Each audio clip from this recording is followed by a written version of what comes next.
Let's see. I felt like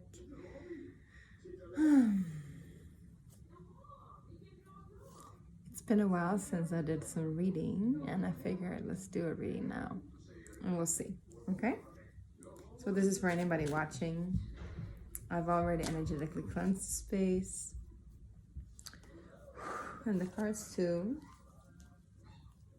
These are called the Turret of the Divine.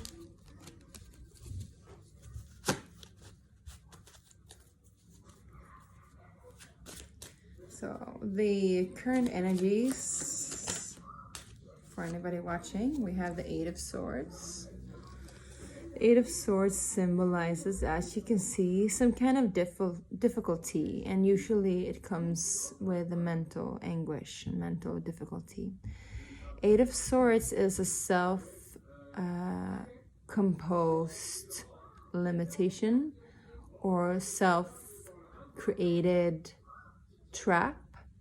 It's kind of when you dig your own grave and you can't get out, except the grave is not real and this trap is not real. It's all in your mind. So for anybody who feels like they are stuck somewhere, like they're a victim, like they cannot be all that they are, know that all this is also a limitation created in your mind, and perhaps a limitation worth looking at deeper. So what is this limitation? Let's see for anybody that's watching.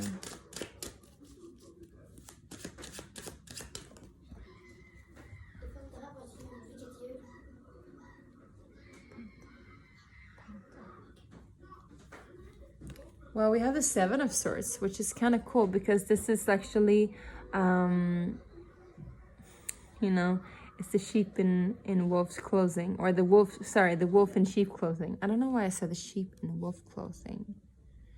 Maybe there's somebody who's trying, the limitation is somebody trying to play dangerous and feisty, but they're really not. So they're kind of like fooling themselves. They're trying to be something that they're not. And usually when we say the wolf in sheep clothing, it's somebody who's a perpetrator, who is dressed up to be somebody that's really trustworthy. But maybe this limitation is somebody that's portraying themselves not to be trustworthy, portraying themselves to be dangerous, portraying themselves to be not worth counting on, or less valuable, less worthy of something, and not realizing their own worth, perhaps.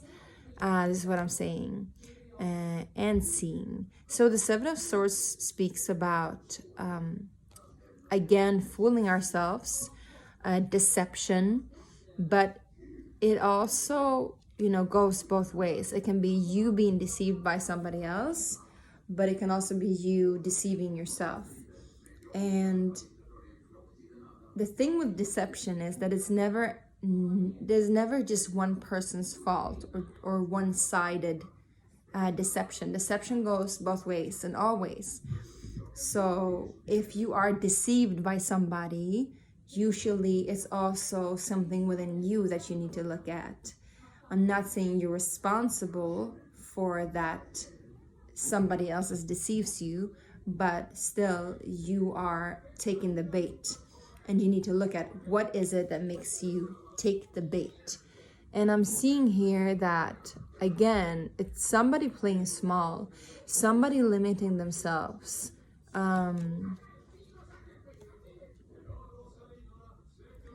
to the point where they're unable to see the truth anymore, to the point where they're not really, because, you know, there's smoke in the background. So I'm seeing like smoke signals. Somebody's trying to send you smoke signals. I'm hearing that it's actually your guys or your team or somebody with you on the other side or in another realm trying to send you messages of where to go, or even just divine trying to give you a hint of what's happening around you, but you're unable to see it because you're so caught up in this loop.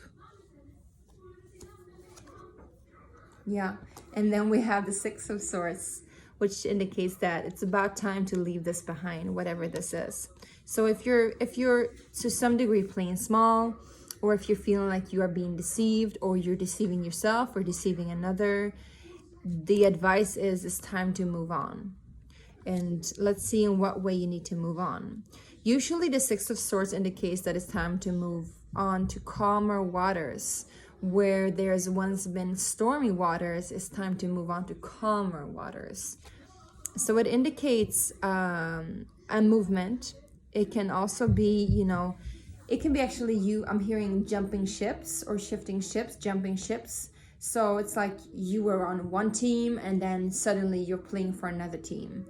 And this is like metaphorically, but you can also be like you being working at a company where you thought you would always stay, and then suddenly you realized this is too crowded for me, this is too dramatic for me, this is not my cup of tea, this is not where I'm supposed to be, and you're jumping ships. So it's like you're realizing, it's like you're being like almost compelled to put yourself out there and just move.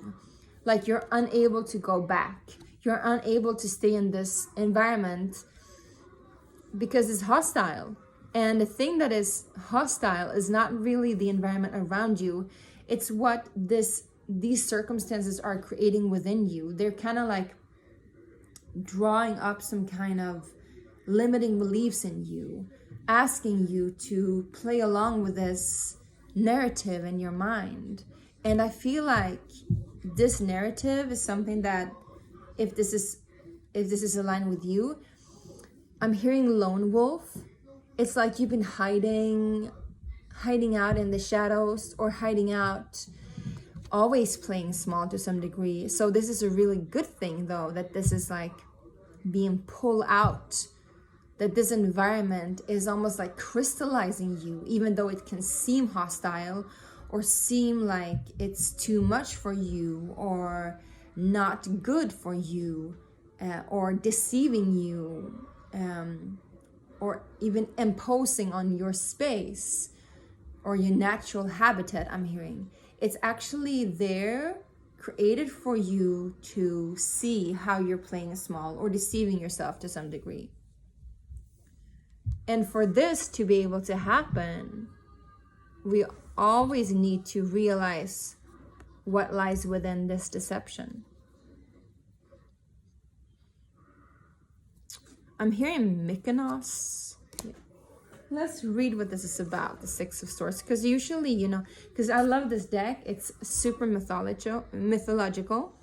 So it always has some kind of different message with it than the regular tarot.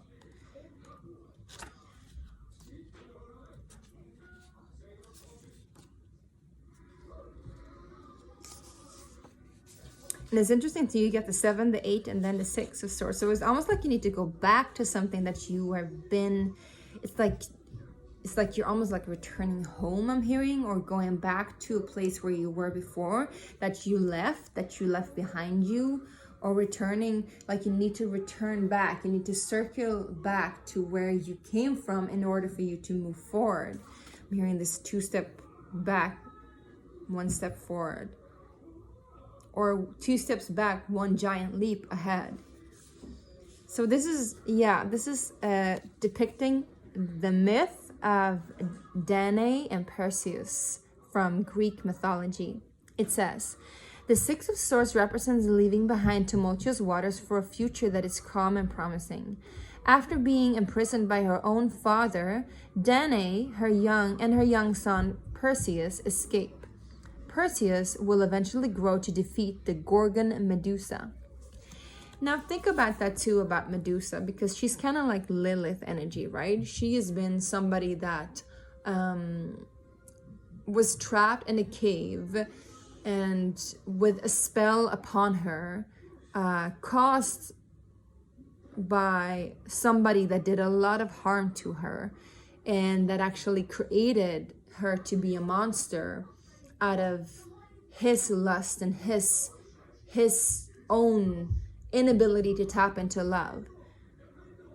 So she was raped, right? And then she was put there, to be this monster who kills people. And so Perseus, who slays Medusa, is kind of like he liberates her, but he also slays the monster, right? So there's a cyclical event here, and I'm feeling like there's some kind of influence with toxic masculinity that creates toxic femininity, and how it goes in this kind of cycle. So there's something there too to it. Let's continue on. So what is the ship that we're jumping towards? What is what is the new ship? What is the new place that we're heading towards? Yeah. So I'm seeing the Two of Wands in reverse together with Strength. And the Two of Wands usually depicted as just two wands, but the Two of Wands is again a portal towards the new, entering into a new realm, being reborn, or finally, like from creation sprung, a new step ahead. But because this is in reverse, it also, to me, actually indicates that you need to go backwards again. You need to go back again to collect your strength and to collect the ability to slay the beast, because that's what strength is about too, slaying the beast. And this here is actually depicted as the myth of, I think it's a Scottish myth of, what, I don't know her name, but it's a Disney movie too. It's called Strength or Strong or something. She is slaying the beast, but she's not really slaying the beast. She's like loosening up the enchantment. She's loosening up the entrapment. She's taking away some kind of, like, she's lifting a spell. So again, it's same with Perseus. It's like you need to go back home. You need to return back to center, return back to where you came from where this began, this deception, this spell that you are small, that you are captive, that you are held, and that you are threatened. I'm hearing, and slay that dragon or slay that spell. It's almost like you're lifting that cover and realizing how it was always some kind of it was just some kind of spell. It was always there to be this illusion of where you thought yourself to be a beast. And I'm hearing too the Beauty and the Beast. If you think about the Beauty and the Beast kind of story or energy, it's like he thought because of his arrogance, he got tricked into being taught a lesson. And I'm hearing lesson learned well. So it's kind of like you being tricked. Not you, but you learned your lesson, and so now you can undo this spell. Or you learned this lesson, this life lesson, or somebody else taught you a lesson, or you taught somebody else a lesson. Either way, you're returning back to center to unveil this and realizing the strength within the beast and the beauty within the beast. Because Medusa, she was portrayed as the monster, right? But we keep forgetting that she was the most beautiful of them all. And because he could not have her, he gave her that spell. And it was his own arrogance. He was the monster, but he projected it onto her. And that's usually what we do when we're hurting, right? When we carry pain inside of us that hasn't been resolved, we kind of project it onto each other, and we blame each other, and we tell on other people when we should in fact just look at ourselves. Yeah. Okay, for anybody that's watching, I hope this really helps. So I don't know where you're returning back to, but it's you're returning back to yourself. Why do you need to go back to yourself, or go back home, or go backwards, or something like that? What is it about that? Please let me know. So we have the Seven of Wands. It's like you need to go back to defend your ground, know your ground, and know thyself, I'm hearing. And I'm seeing also Seven of Coins in reversed. So Seven of Coins usually is like you're waiting for something to transform. You're waiting for something to alchemize. You're waiting for something to grow, but you're kind of like waiting in vain. It's like an unnecessary ritual, an unnecessary act of faith. It's kind of like that is done.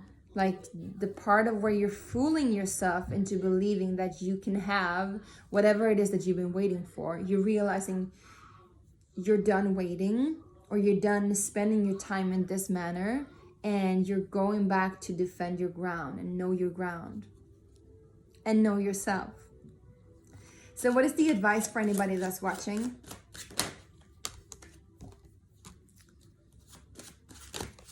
Five of Cups, the Devil in reversed. One more, please.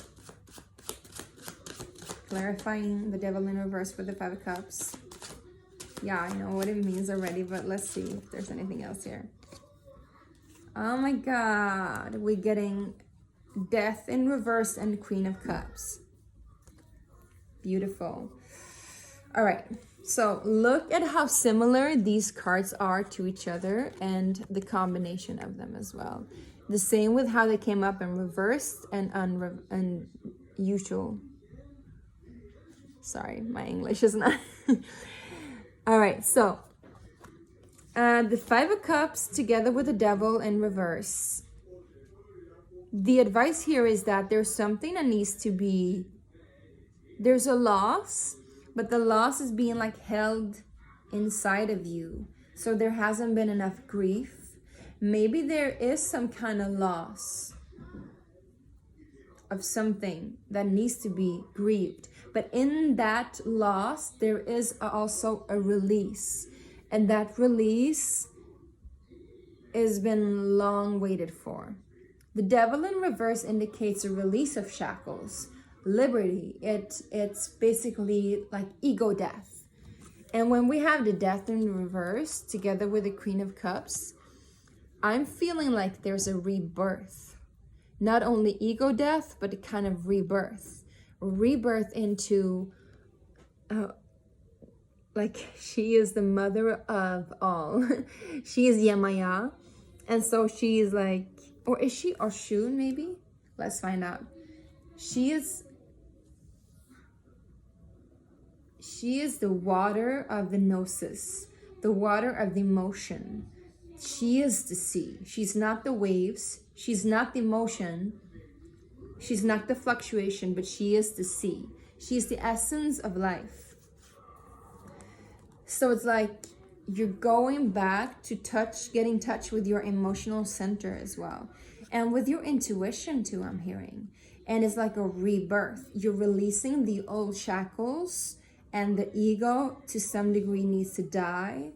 And that grief needs to happen so that you can be reborn again into your actual self, into that connection with intuition that is awaiting you, that is already there.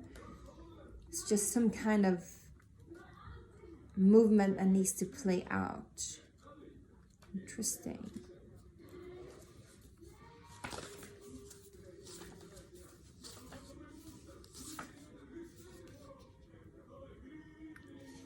Also, the Devil in reverse in this scenario also is described as enlightenment.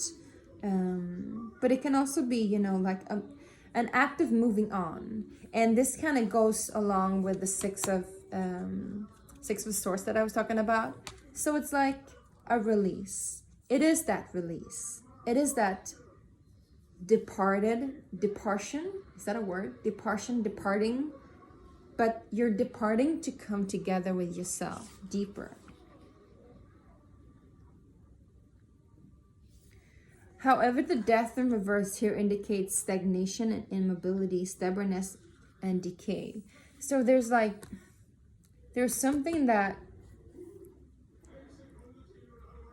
I think the advice is to look at that, because the reason for why you've kept on for so long in this place or this motion or this manner or whatever it is it is because of some kind of stubbornness, unwillingness to accept things as they are. To accept yourself, I would say, as they are. All right, so she is Yemaya. The Queen of Cups represents the surface of subconscious. The goddess Yemaya connects those on land to the depth of the spiritual plane. She is mysterious, but also kind of caring mother. It represents intuition. So that's kind of what I was talking about. Getting in touch with your intuition and stop allowing this energy to fester on you, to eat from you, to keep you from being your true self, to keep you locked in, but to release yourself and to go back, to let go of that which holds you in this illusionary loop, waiting for something to happen that will never happen. So release that, and from that, truth shall prevail and truth shall be revealed. I hope this really helped. I hope this gave some kind of clarity. If you are interested in a reading with me, I'm open for readings this upcoming week, but just a few. And then I would say later in June too as well. So be quick if you want a reading with me this week. Otherwise, we'll book you for later. Take care and have a beautiful summer. Bye.